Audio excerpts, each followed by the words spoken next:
All right, ladies and gentlemen, we are fast approaching 1 year since President Trump has been reelected to his third term. Some people like to call it a second. We prefer to call it his third term. And here on this short episode, a little news update, I want to talk about the Biden autopen saga as it continues. First, let's go back to about a month ago. Well, 2 months ago. This was the end of August when the Oversight Project put out this tweet. It was a long tweet talking about Weinsheimer, who was in the Department of Justice at the time, coming out and saying that he didn't think the autopen pardons that Joe Biden did during his lame duck was on the up and up. When I covered this back in August, and some of you may not have seen it here on YouTube and other platforms, but I covered this with Badlands Media back in August when this happened. And I want to rehash a little bit of this before we get into the new updates on the autopen.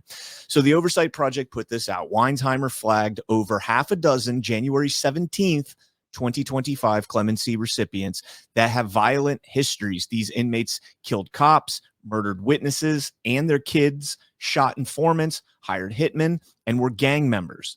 All of these people have been released from federal prison. Now, I did this check myself. I actually went and looked at some of the names that were on that list and looked them up in the Bureau of Prisons federal inmate search, and they have been released.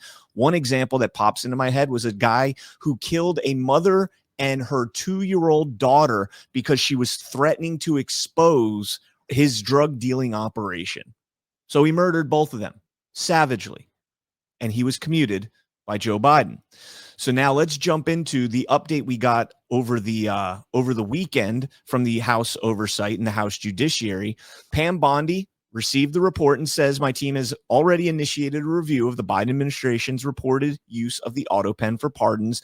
So let's jump over into the Just the News article. This came out yesterday. The House Oversight Committee published its final report on its investigation of the Biden administration's use of an autopen, concluding that at least some of the president's orders were invalid and calling on the Justice Department to investigate. After 3 months of investigation, James Comer came to suspect what he and his colleagues had uncovered could be used as evidence to overturn some of the executive actions because those senior staff failed to prove the president knew what he was signing.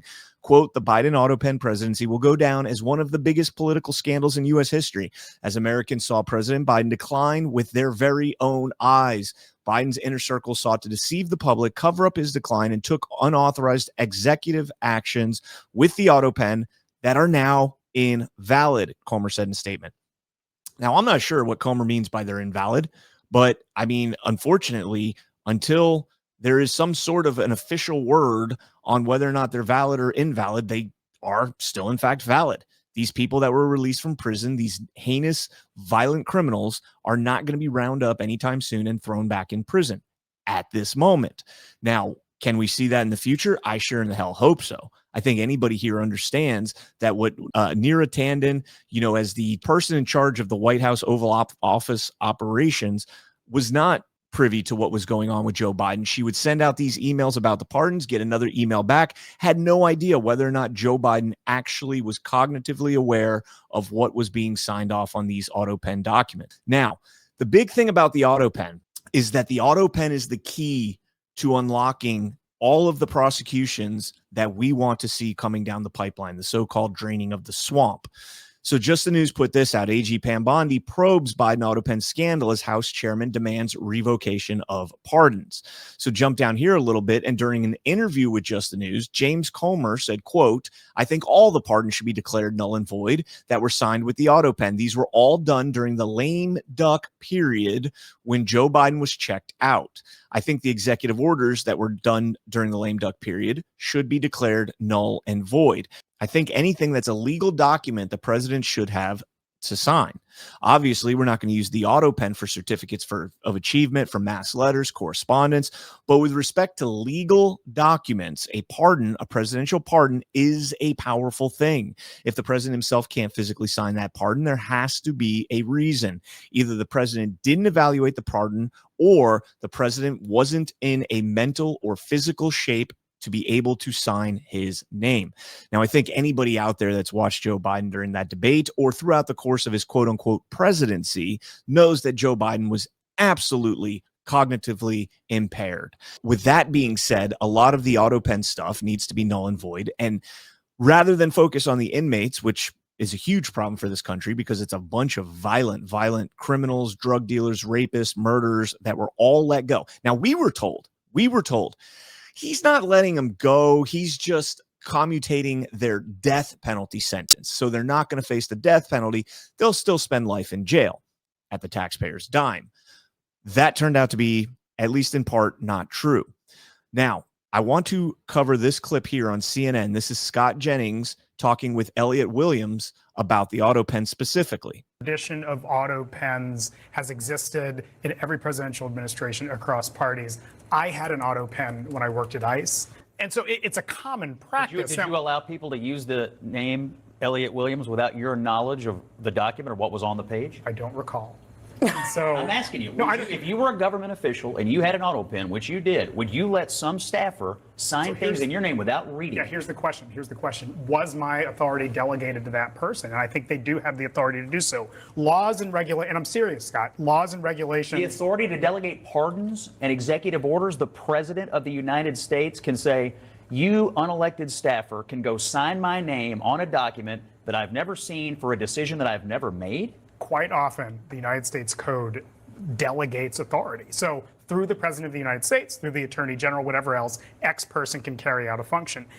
Guys, you got to keep in mind as you listen to Elliott Williams try and do mental gymnastics to explain the delegation of pardon authority outside of the President of the United States, the only person who's constitutionally given that authority to his subordinates in the bureaucracy that surrounds him, he's justifying this. Okay. Now keep in mind, this is the same administration that on August 8th, 2022, raided President Trump's Mar-a-Lago residence after he had left office, searching for classified documents, something that he had the plenary authority as President of the United States to declassify simply by thinking about declassifying the documents. By President Trump simply taking those documents to Mar-a-Lago, he cannot implicate himself in a crime, and therefore the notion that he declassified those documents before he left the Oval Office has to be accepted. Meanwhile, on the other hand, you have Elliott Williams here literally saying that he should be allowed to delegate these authorities.